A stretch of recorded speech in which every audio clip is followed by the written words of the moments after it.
अली इस समय पर हमारे साथ मौजूद मौजूद हैं, नायब काजी हैं हमारे शहर के सैयद असगर अली।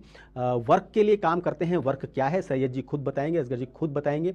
और इसके साथ साथ एक इस्लामिक स्कॉलर हैं। सर बहुत बहुत शुभकामनाएं, बहुत बहुत स्वागत आपका हमारे इस कार्यक्रम में। चाहता हूँ कि आपने एक ऐसा कार्यक्रम अखंड संवाद चलाया है कि जो कि हमें एक तरह से जागृति पैदा कर रहा है और दूसरी तरह से एक समाज में चेतना भी पैदा करेगा। और ये जो आपने 3 प्रमुख मुद्दे उठाए राम रामसा के नाम से, जल संरक्षण, गाय संरक्षण, पर्यावरण वगैरह का, तो मैं समझता हूँ कि ये एक अपने आप में एक अनूठा कार्यक्रम है। इसके लिए मैं आपको ढेरों शुभकामनाएं देता हूँ।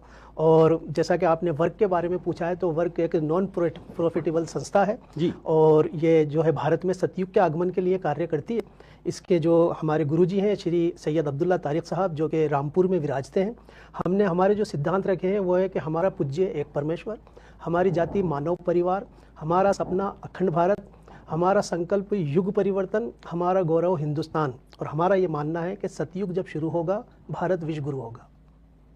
जी हाँ, आप लोग चौंक गए होंगे इन्हें सामने देखकर, इनके मुंह से सतयुग की बात सुनकर, परमेश्वर की बात सुनकर, विश्व गुरु की बात सुनकर, अखंड भारत की बात सुनकर और हिंदुस्तान शब्द को सुनकर। जी हाँ, अक्सर लोगों को ये लगता है कि जो भी इस्लाम से संबंध रखते हैं, जो भी मुस्लिम होते हैं, वो ये सब बातें नहीं करते। सबसे पहले मैं असगर भाई आपसे सतयुग की बात करना चाहता हूँ। सतयुग आप किसे मानते हैं? क्या है सतयुग जो जिसका आप इंतजार कर रहे हैं?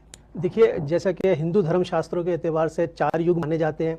कालांतर में सतयुग था, फिर उसके बाद उस युग में सत्य ही सत्य था, फिर द्वापर युग, त्रेता युग आया कि उसमें एक हिस्सा जो है बुराई का आ गया और 3 हिस्से अच्छाई के रहे। फिर द्वापर युग आया और अभी हिंदू मान्यताओं के अनुसार कलयुग चल रहा है, जिसमें लेक्ष मात्र भी सत्य नहीं है। हम ये महसूस करते हैं और जो हमारी पिटिशंस हैं, जो भविष्यवाणियाँ हैं, चाहे आर्यभट्ट जी की भविष्यवाणी हो, चाहे वेदों के हिसाब से हो और कुरान हकीम के हिसाब से भी, हमें ये पता चलता है कि 2026 एक बड़ा टर्निंग पॉइंट हो सकता है। हम ये महसूस करते हैं कि सतयुग ऐसा नहीं होगा कि हमने लाइट जलाई और एकदम रोशनी हो गई। जिस तरह रात्रि दिन में प्रवेश करती है और दिन रात्रि में प्रवेश करता है, इसी तरह वो सतयुग की तरफ हम बढ़ेंगे। लेकिन इसकी निशानी क्या होगी? इसकी निशानी ये होगी कि आज कलयुग के इस दौर में हर व्यक्ति लालसा का लालच करता है। हर चीज़ वो अपनी लालच के लिए किसी का कत्ल भी कर देता है। तो कोई व्यक्ति सतयुग के आगमन में ऐसे हो जाएंगे कि वो अपना नुकसान बर्दाश्त कर सके। तो इसका मतलब ये समझ लीजिए कि सतयुग शुरू हो गया है। और मैं ये समझता हूँ कि सतयुग तो भारत के द्वार पर खड़ा है, लेकिन उसका सबसे बड़ी बाधा वो हम खुद स्वयं हैं।